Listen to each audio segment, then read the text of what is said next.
इस विश्लेषण में स्वागत है। आज एक ऐसे मुद्दे पर चर्चा होने जा रही है जो इंसानी पहचान के सबसे गहरे हिस्सों से जुड़ा है। अक्सर हम ये मान लेते हैं कि महिला और पुरुष का व्यवहार प्राकृतिक हैं, यानी नेचर द्वारा तय किए गए हैं। लेकिन क्या सच में ऐसा है? आज the architecture of identity sociological and philosophical gender construction के जरिए इस इल्यूशन ऑफ नेचुरल जेंडर यानी प्राकृतिक जेंडर के इस भ्रम का गहराई से विश्लेषण किया जाएगा। आगे बढ़ने से पहले इस एकेडमिक रोड मैप पर एक तेज नजर डालते हैं और देखते हैं कि सोशियोलॉजी और फिलॉसफी दोनों मिलकर आइडेंटिटी से जुड़े सभी अजम्पशंस को किस तरह सिस्टमैटिक तरीके से डिसमेंटल करते हैं। आज की चर्चा में the core of social constructionism, socialization, the doing gender theory, the structural functionalist view और आखिर में बोवुआर और बटलर की फिलॉसफी शामिल हैं। ये सफर सोसाइटी और आइडेंटिटी को देखने का पूरा नजरिया बदल सकता है। तो चलिए सीधे पहले विषय की ओर बढ़ते हैं, द कोर ऑफ सोशल कंस्ट्रक्शनिज्म। सबसे पहले इस अम्ब्रेला टर्म सोशल कंस्ट्रक्शनिज्म को समझना बहुत जरूरी है। आमतौर पर यही सोचा जाता है कि जेंडर का निर्धारण बायोलॉजी से होता है, पर इस थ्योरी के मुताबिक जेंडर को नेचर नहीं बल्कि सोसाइटी नर्चर करती है। भाषा, संस्कृति और संस्थाओं के जरिए समाज एक ऐसा ढांचा तैयार करता है जिसमें हर व्यक्ति को फिट होना पड़ता है। इसे बिल्कुल सटीक तरीके से समझने के लिए सिमोन द बोवार का यह कोट बहुत प्रोफाउंड है। उन्होंने लिखा था, one is not born but rather becomes a woman. इसका बेहद शक्तिशाली हिंदी अर्थ ये है कि कोई भी औरत पैदा नहीं होती बल्कि वह बनती है। ये विचार अपने आप में एक रेवोल्यूशन है। इसका सीधा सा मतलब यह है कि एक शिशु जब जन्म लेता है तो समाज उस पर अपने नियम, पहनावा और व्यवहार लागू करके उसे एक तयशुदा रोल में ढाल देता है। और देखिए, सोसाइटी का ये मैजिक ट्रिक अचानक से ओवरनाइट नहीं होता। आइए देखते हैं हमारा दूसरा विषय, लर्निंग रोल्स थ्रू सोशलाइजेशन। किसी भी इंसान को उसके रोल में बंधने का ये एक लंबा सफर है, जिसकी शुरुआत बिल्कुल इन्फेंसी से यानी नवजात अवस्था से ही शुरू हो जाती है। इस पूरी प्रक्रिया को सोशलाइजेशन थ्योरी कहा जाता है। Socialization theory is the process of learning gender appropriate behaviours from infancy through key societal agents. असल में बचपन से ही सामाजिक संस्थाएं या जिन्हें हम एजेंट्स कहते हैं, लगातार ये सिखाते हैं कि लड़कों और लड़कियों को कैसा व्यवहार करना चाहिए। एक वक्त के बाद लोग इन एक्सपेक्टेशंस को इतनी गहराई से एब्जॉर्ब कर लेते हैं कि वही उनकी असली पहचान बन जाती है। इस सोशलाइजेशन के कुछ प्रमुख एजेंट्स होते हैं, family, schools, media and popular culture. हमारे आसपास के आम उदाहरण देखिए। अक्सर पैदा होते ही बच्चियों को पिंक रंग के कपड़े पहनाए जाते हैं और बच्चों को ब्लू। खेलने के लिए लड़कियों को किचन सेट या गुड़िया पकड़ा दी जाती है, जबकि लड़कों को ब्लॉक्स या कार्स मिलती हैं। स्कूल के दिनों में भी अक्सर नोटिस किया गया होगा कि लड़कों को भारी डेस्क खिसकाने को कहा जाता है, जबकि बुलेटिन बोर्ड डेकोरेट करने का काम लड़कियों को मिलता है।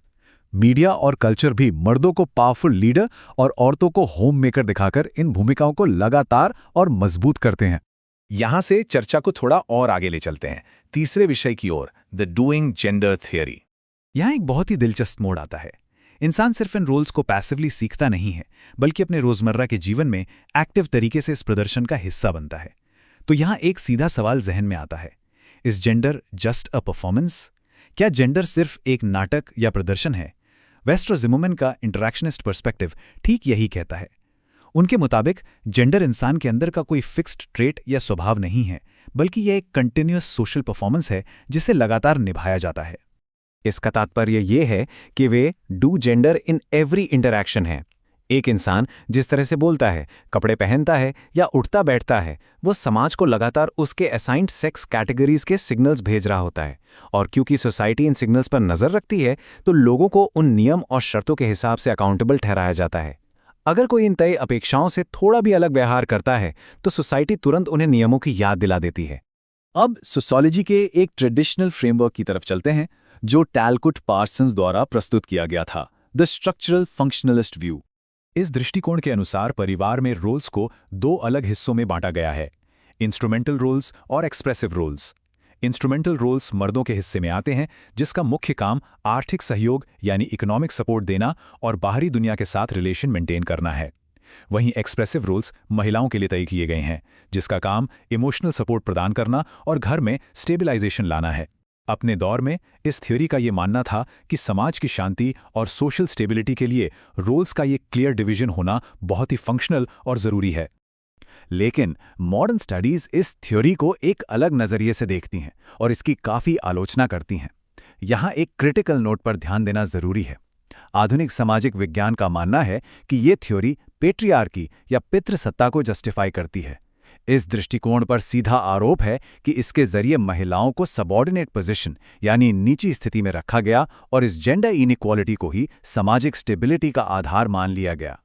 आइए अब सोशियोलॉजी की इस दुनिया से थोड़ा आगे बढ़ते हैं और फिलॉसफी की तरफ चलते हैं। हमारा अगला विषय है फिलॉसफी, बुवार एंड बटलर। अब दर्शन शास्त्र के उन महान विचारकों के काम को देखते हैं जिन्होंने इन सामाजिक व्यवस्थाओं की पूरी मैकेनिक्स को समझाया।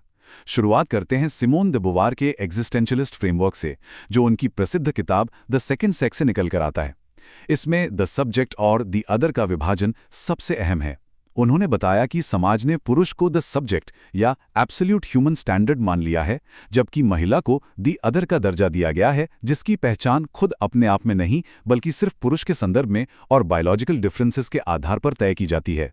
दरअसल समाज बायोलॉजी को एक प्रीटेक्स्ट या बहाने के रूप में इस्तेमाल करता है ताकि सांस्कृतिक दबाव और सब्जुगेशन का एक पूरा ढांचा खड़ा किया जा सके। इस चर्चा को और गहराई में ले जाती हैं जूडिथ बटलर अपनी पुस्तक जेंडर ट्रबल के माध्यम से। यहाँ उन्होंने जेंडर परफॉर्मेटिविटी का कॉन्सेप्ट दिया। उनके शब्दों में, gender performativity is an identity instituted through a stylized repetition of acts like body gestures, movements and clothes. इसे आसान हिंदी में समझें तो पहचान और कुछ नहीं, बस एक स्टाइलाइज्ड रेपिटेशन ऑफ एक्ट्स हैं, जैसे शरीर के जेस्चर्स, चलने का ढंग और पहनावा। यही आदतें जब लगातार बार बार दोहराई जाती हैं तो वही जेंडर का रूप ले लेती हैं। और ये बात एक बेहद ही प्रोफाउंड रियलिटी को दर्शाती है। There is no true internal gender identity. इंसान के अंदर ऐसी कोई प्राकृतिक या इंटरनल जेंडर आइडेंटिटी नहीं होती।